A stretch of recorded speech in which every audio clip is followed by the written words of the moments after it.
L'immersion du vendredi maintenant vous invite donc à découvrir comment un tel salon se met en place. Malgré la crise, les organisateurs attendent des centaines de milliers de personnes, près d'1,5 million annoncés, on vient de le dire. Nos équipes ont pu suivre l'envers du décor ces derniers jours, juste avant l'inauguration. Immersion signée Estelle Collin et Julien Apapsa. Sous la bâche, un trésor de technologie. Le fil s'est décollé. Allez, Un engin top secret, 600 chevaux, qui demande un dispositif particulier. on est à 48 heures de l'ouverture du salon et là c'est très tendu. Les voitures doivent être mises en place rapidement maintenant. Mais celle-là particulièrement stressante, non? Oui. Pourquoi? C'est une des clés du salon, c'est notre fétiche mondial 2012. Pas là, pas là. Pas de choc, pas de rayures. Donc la mission c'est qu'elle soit entière sur le stand, toute belle. À quelques centaines de mètres de là, sous le périphérique parisien. Simona, tu es là. Les hôtes et hôtesses se préparent. Alors, hybride et RCZ, les filles. D'accord. Non, moi je suis hybride. Toi, t'es hybride. Les personnes qui ont été formées sur 208. Olivia Padovani distribue les rôles. Formation express pour ces jeunes gens, C'est par là. soldats de la communication des marques.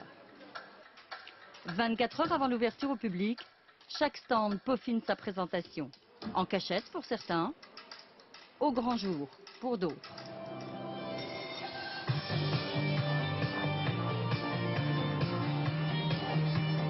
Plus d'1 millier de techniciens à pied d'œuvre, 96 000 mètres carrés d'exposition. Votre attention s'il vous plaît, on compte sur vous, sur votre bonne énergie. Je pense que vous connaissez la Corée, donc on compte sur vous.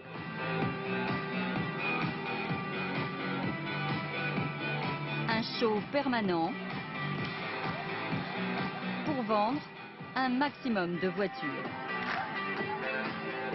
En cette période de crise, la bonne humeur peut être aussi efficace qu'une bonne campagne de publicité. On la ramener un peu vers le camion. C'est capital pour la marque, et en particulier dans le contexte d'aujourd'hui, qui est difficile comme chacun le sait. Et on a tellement de nouveautés, tellement de choses à dire, qui sont des preuves de notre rebond, de la capacité de la marque à rebondir au-delà de ses difficultés. Et donc ce message-là, il est précieux. Comment ça va, Louise? De quoi? Comment ça va? Tu t'en sors? Oui. Quand tu as un visiteur à côté, faut pas hésiter à ouvrir la portière, comme ça on l'invite à rentrer à l'intérieur, c'est important. On papote entre vous, s'il vous plaît. Je veux vraiment pas que vous restiez statique comme ça et parler entre vous, c'est assez fermé pour le visiteur. Donc vous restez bien souriant, hein. C'est pas parce que vous êtes derrière la banque qu'on vous voit pas, bien au contraire, hein. Donc on a mis en place des systèmes de binôme mixtes. Donc c'est vrai que si un visiteur est un peu trop pressant vis-à-vis de l'hôtesse très simplement va lui dire écoutez monsieur, moi je vais pas vous renseigner. En revanche voilà, il y a Sébastien à côté qui va pouvoir prendre le relais et on s'en sort par une petite pirouette comme ça. Il y a de la place, Pascal, derrière? Dans quelques heures, le salon ouvre ses portes. Les derniers joyaux arrivent, comme ici, sans pilote, un jouet rutilant, télécommandé. Ça préfigure par des petits détails les voitures à venir dans les années qui viennent, mais celle-là en aucun cas sera commercialisée, c'est un exemplaire unique. En 2008, le salon avait accueilli 1 260 000 personnes. On espère autant pour cette année.